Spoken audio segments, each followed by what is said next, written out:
What's good? It's Woog. Please like the video, subscribe to the channel if you are into the fight talk. We have Murodjon Akhmadaliev, 10 wins and 0 losses, defending his WBA and IBF Super-Bantamweight titles. That's 122, defending his 2 belts against Ronny Rios, 33 wins and 3 losses. This fight represents a significant title fight involving one of the 2 guys that are the belt holders in this division. The other guy is Stephen Fulton, who holds the WBC and WBO belts. We just saw him win via wide margin against Danny Roman, who is actually the guy who Murodjon Akhmadaliev, we'll call him MJ as they do, MJ Akhmadaliev beat to win those 2 belts. So Danny Roman was the title holder, lost to Akhmadaliev, and then later lost in his title challenge to Stephen Fulton, who again holds the other 2 belts that are not held by Akhmadaliev. So Akhmadaliev is going to be fighting Ronny Rios. Ronny Rios is a former title challenger who lost to Rey Vargas back in 2017. Rey Vargas, still undefeated to this day, has now gone up to featherweight. Nobody could figure out this 5'10.5" puzzle at 122. He's like 30-something and 0. Just went up to 126. He's about to challenge Mark Magsayo for the belt that Mark Magsayo just won off of Gary Russell Jr. But Ronny Rios, longtime veteran, he's like 33 years old, 32 years old now, still 32. He's actually from Santa Ana, California, which is next door to my hometown, Anaheim, California. So yeah, Santana's in the house with Ronny Rios. But Akhmadaliev, you know, he only has a few professional fights. He's 10-0 with 7 knockouts, but many thought that he was kind of elevated to title challenge pretty quickly. Like when he was fighting Danny Roman for Roman's 2 belts, Danny Roman, who pretty much had to take like the long route to eventually become the champion, was basically kind of snickering at the fact that Akhmadaliev this early in his career already has an opportunity that Roman had to work several fights for. So Akhmadaliev was basically just kind of fast-tracked, performing well, but was still fast-tracked to where by his 8th professional fight, he's fighting Daniel Roman for the WBA and IBF Super-Bantamweight belts. And this fight turned into a very, very competitive fight. It's like, even though MJ Akhmadaliev was a challenger, he was actually a slight favorite over Roman, the champ. And Akhmadaliev, he's a southpaw. So this was southpaw versus Roman, an orthodox fighter. And Akhmadaliev, it's interesting. Most people from like his region of the world, he's from Uzbekistan. So you look at Uzbekistan, Kazakhstan, they kind of have that, you know, triple G kind of patient hunter with well-developed skills, but just have crushing power to where they're looking to just break you down and knock you out, basically. Akhmadaliev, on the other hand, is much slicker than a lot of the fighters that come out of his region, where he's the kind of like drop his hands, use his athleticism, move around the ring. I mean, he does have some power. He's got good power, not devastatingly crushing power, but good power. But he looks athletic in there. He's moving better than his opponent. He's actually able to kind of do this whole thing where he's slipping punches to where like a jab will go this way, a straight right will go this way. So he's able to kind of do that, stand right in front of you and slip a couple punches to then let my punches go. I mean, he does get hit a decent amount. So he's a good defensive fighter, not a great defensive fighter, but style-wise, he's got one of those athletic, slicker styles. So he was looking good in the first couple rounds against Danny Roman. Danny Roman, as he often does, fights his way back into the fight to keep it competitive, wins some of the middle rounds. Akhmadaliev was looking to have the faster jab, more movement. Roman was trying to break Akhmadaliev down to the body. Akhmadaliev was throwing his body shots as well, but Roman knew that to get to Akhmadaliev, he would have to beat him up to the body, so that's what he was committed to doing. Akhmadaliev was basically trying to time things with his jab and then launch his pretty hard right hand. Also throws a nice defensive check hook, like if you come into the pocket, or I'm sorry, it's a check right hook. So it's a check right hook since he's a southpaw, so if somebody's trying to dive in with a right hand or like a left right, you know, 1-2 on Akhmadaliev, he'll often throw like the check left hook, like you see a lot of fighters with his style also try to deploy. So he's got a nice check right hook. He's got a nice straight left hand. I might have said straight right hand, but it's a straight left hand that Akhmadaliev is throwing. And that coupled with the movement plus the southpaw defensive stance, it's pretty difficult for opponents to really get a beat on it. But Daniel Rahman did pretty well, and he defended his title very valiantly. Akhmadaliev ended up being awarded a split decision win, capturing Daniel Rahman's 2 belts, and then he defended it against former IBF title holder Ryosuke Iwasa out of Japan. And although Iwasa was a former belt holder, Akhmadaliev was a pretty sizable favorite against Iwasa. And, Iwasa hadn't fought, during the COVID pandemic 2020. I feel like the COVID pandemic played tricks with a lot of people's careers. Like when you saw them come back during the pandemic, they weren't looking as good. Even like Dmitry Bivol or Artur Beterbiev, right? They were looking just a beat off coming from a long 2020 layoff. Same thing with Zhu Khan, who during, late pandemic, late 2020, I believe, lost his title to Lee Wood, the same Lee Wood who just had, probably the fight of the year so far. We've seen some very good fights, but I think Lee Wood versus Michael Conlan is probably still fight of the year for 2022. But yeah, Zhu Khan looked way off of a long layoff, as Iwasa also did when he returned to the ring after like a year and a half out of the ring, returned to the ring against Akhmadaliev and ended up getting beaten up a bit in the first 3 to 4 rounds and then getting TKO'd in the 5th round. Now, I think this was a premature stoppage. He was getting hit a lot, but he didn't stagger badly. He didn't go down. He did get backed up into the ropes a couple times, but if you watch Akhmadaliev versus Iwasa, it's not like Iwasa was on the brink of just getting knocked clean out. But, he was taking a lot of punches, and the ref just decided to call it. But if you listen to, like, the crowd and the commentary, they sounded a little bit, like, unhappy or just kind of confused or surprised or just kind of like, really? About the stoppage. But it wasn't the worst stoppage, yet I think it was a little bit premature. But Akhmadaliev defended his title successfully with that 5th round TKO over Iwasa, and then he basically wins every round against Jose Velasquez, and now he's about to take on Ronny Rios, who is basically getting another crack at the title. Ronny Rios, he's been around for a while. He is 30, he's 32, but if you look at his track record, you would think he was like 36 or something. He had like a long, good beginning of his career, won his first 23 fights, and then he ran into Robinson Castellanos, the same guy who upset Yuriorkis Gamboa, getting him to pretty much quit on his stool, which is interesting because Castellanos at best is kind of a win some, lose some type of guy, but he does have a couple pretty interesting wins. And so after losing via 5th round TKO to Castellanos, this is back in 2014, Ronny Rios won his next 5 fights, the most significant of which was probably against Jason Velez, and then he fights Rey Vargas for the WBC Super-Bantamweight title, the belt that Rey Vargas had held for like a couple years, a few title defenses.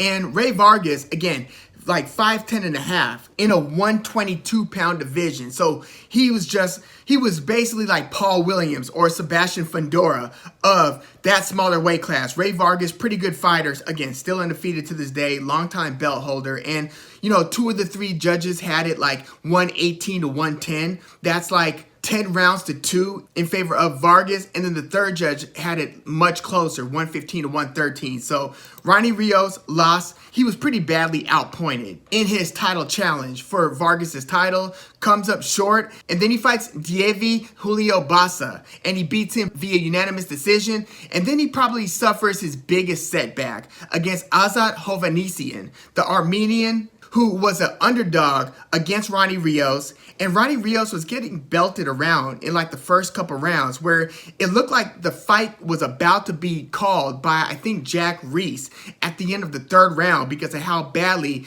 Hovhannisyan was beating up on Ronny Rios. But they let the fight continue, and then 2-3 rounds later, he got knocked out by Hovhannisyan. This was a 6-round knockout. Again, Ronny Rios looked pretty bad in this one, and they were wondering if the weight cut was giving him problems, if he was like truly preparing in the way that he used to prepare. But like he just looked bad all around. It's like even when he was getting hurt, he wasn't covering up well, he wasn't tying up. His corner was just yelling at him like crazy, like, what the hell are you doing? And yeah, he got knocked out shortly after he started getting in trouble. I'm surprised he lasted another 2 rounds in that fight. But since that loss to Hovhannissian, it's like he's had a really good career resurgence. He beat Daniel Olea, and then he fights Diego De La Hoya, the cousin of Oscar De La Hoya. And Diego De La Hoya was the younger fighter. We're talking 25 years old. So Diego De La Hoya was a favorite over, kind of seen to be the veteran, but who had a few 3 losses by this point,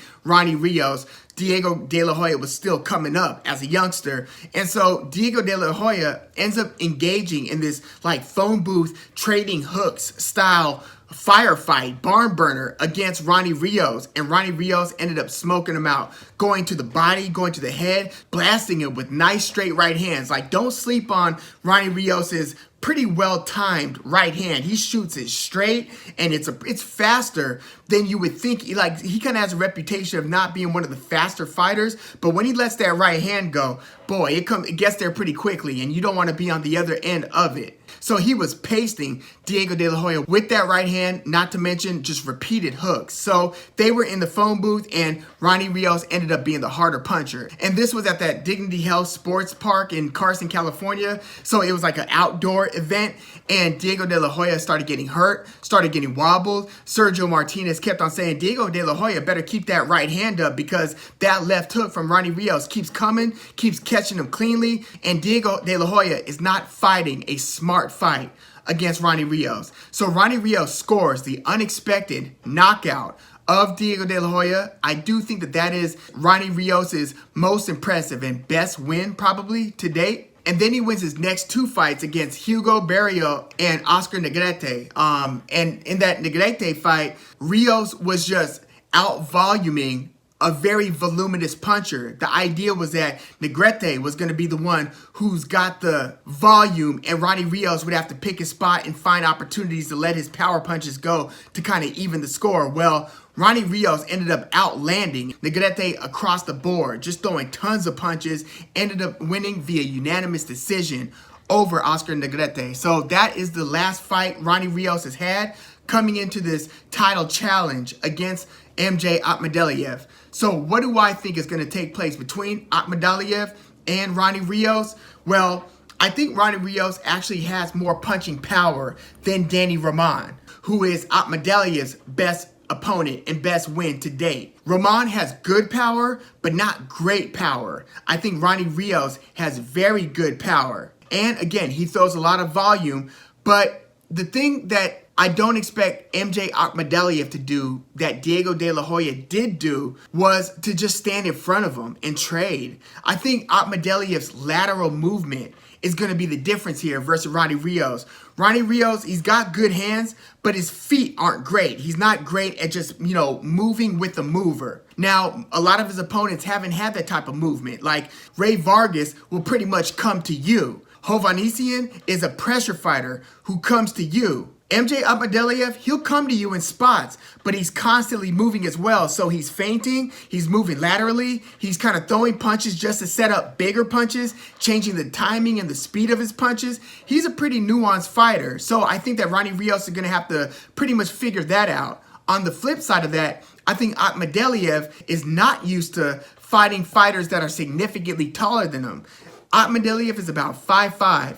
Ronny Rios is just over 5'7". He's like 5'7.5". So he's not like Rey Vargas tall. But, Jose Velasquez, that's Akhmadaliev's last opponent, is like 5'2". Iwasa probably comes the closest. He was 5'7", but like Danny Roman is like 5'5", 5'5.5". So I do think there's going to be a slight height component to this fight. But ultimately, I think that Akhmadaliev is going to fight a smarter fight than Diego De La Hoya did. And Ronny Rios is going to let his punches go. I don't think that this fight should be as lopsided odds-wise as it is. It's not like super lopsided odds, but, Akhmadaliev is close to a 4-1 favorite, and Ronny Rios is almost a 3-1 underdog here. I think that this fight is going to be a little bit more competitive than that. I think Rios is going to be able to bang to Akhmadaliev's body, and I do think that that's going to be a huge component to his game plan. He's going to look for every opportunity to throw that 1-2-3 really hard to Akhmadaliev's body. I think Akhmadaliev has a hand speed advantage, but I don't think it's going to be a super demonstrative hand speed advantage. Like, we'll see. I could be wrong. We might get to this fight, and once, sometimes when you see the fighters in the ring, you see, oh, damn, the hand speed thing is playing out differently than I imagined. But I think that Akhmadaliev has a slight hand speed advantage over Ronny Rios. We'll see about that part. If he's got a significant hand speed advantage, it might be an easier night. If he moves around in this fight like he normally does and doesn't just engage in a head-to-head firefight, he can make it an easier night. But I don't think this is going to be an easy night. I think that Ronny Rios is going to win a few rounds. I think he might even back Akhmadaliev up, which we saw Danny Roman back Akhmadaliev up in spots. When Roman was going to the body, Akhmadaliev was showing that, he wasn't visibly showing like that he was in pain, but just based on his movement, you could tell, okay, he didn't like that. Or he'll like respond by throwing a couple body shots. Usually when somebody gets hit to the body and they come right back with a couple body shots, you know that they're trying to get that back because it did not feel good. So I do think that Ronny Rios is going to look for that body work. I also think that his straight right might play a factor here. Since Akhmadaliev is a southpaw, you're not going to try to jab your way into range and just stay with a super busy jab because you're probably going to get blasted with the return fire coming from Akhmadaliev's straight left. So Ronny Rios, I don't think he's going to be jumping into the pocket just recklessly. I think he's going to be somewhat measured as he usually is. But I do think we're going to get some straight right hand leads from Ronny Rios. And one other thing about this fight that I can't help but consider is the headbutt possibility, or I would even say probability. Not only because we're getting orthodox versus southpaw, but because of the styles of the fighters. When Ronny Rios launches his attacks, he's coming in. When Akhmadaliev ambushes and comes in with his power punches, he's often kind of jumping into the pocket. So I wouldn't be surprised if we get a significant clash of heads here. I hope not, because headbutts are like one of the worst things that happens. I mean, there are tragic things that happen in the ring, but in terms of disrupting a fight, headbutts is about as nasty as it gets, because you can see a fighter get hit with punches all day, and then when he gets smashed with a headbutt, you see him visibly react in a way that he wasn't reacting to those punches. So I hope it doesn't play a significant part, but again, both of these guys tend to dive in certain moments, so we can get a clash of heads here. But I do think that the difference is going to be the sweet science nature to Akhmadaliev's game. Again, he gets hit, so he's not an excellent defensive fighter, but he does move pretty well, and I think that his angles are going to give Ronny Rios problems. But Ronny Rios is in this rejuvenated period of his career. You know, he trains a lot with his brother, Alexis or Alex Rocha, the guy who beat Blair Cobbs when that fight was elevated to the main event when Virgil Ortiz had to pull out of his fight against McKinson. So we got like a Blair Cobbs versus Alex Rocha main event. So that is Ronny Rios' brother. But Ronny Rios, yeah, he's on this rejuvenated point of his career. So I think he's going to have a very smart and spirited effort against Akhmadaliev. But I expect Akhmadaliev to pull off a pretty close but somewhat clear decision win. I think it's going to be a unanimous decision win, but I think it's going to be a mix of like 115 to 113 to maybe like a 117, 111. So I think you'll get varied scorecards here because I think you're going to have a few pretty damn close rounds, but I think that Akhmadaliev is going to have like a 8 rounds to 4, 116, 112-ish type of advantage ultimately in this fight. So I'm taking MJ Akhmadaliev via close but unanimous decision win over Ronny Rios. Let me know how you have this one, and if MJ Akhmadaliev beats Ronny Rios, which again, he's favored to do it, I tend to believe he will do it, but you can't be totally surprised because he is still not totally untested, but he only has 10 professional fights, deep amateur background. He's a former Olympic bronze medalist, but Ronny Rios has just been through the rigor and he knows a lot. And so I wouldn't be totally surprised if he pulls off an upset here, but I'm taking MJ Akhmadaliev. Does MJ Akhmadaliev fight Stephen Fulton if he gets by Ronny Rios? And overall, I just really like this division. I mean, not only do you have these two undefeated, pretty young champions, both in their 20s, Stephen Fulton and MJ Akhmadaliev, both holding 2 belts apiece. But then you've got the guys right beneath that, where it's not only Danny Roman and Ronny Rios. Danny Roman has now lost to both Akhmadaliev, very close fight, and Stephen Fulton, not so much a close fight. Stephen Fulton pulled away on those scorecards. But you also have Angelo Leo, you have Brandon Figueroa, who, when he fought Stephen Fulton, that one could have gone either way. So not only do you have 2 pretty exciting and very talented champions, but you've got several good fighters just beneath that. And you might have the monster Naoya Inoue potentially going up if he doesn't unify, that last title at 118. He might at some point soon come up to 122. So I love it when there are these exciting moments where you could get more eyeballs in the otherwise lesser covered, smaller divisions like Super Bantamweight. But yeah, let me know what you think about MJ Akhmadaliev versus Ronny Rios in the comments. And please like the video, subscribe to the channel if you are into the fight talk. I'm Woog. Thanks for tuning in.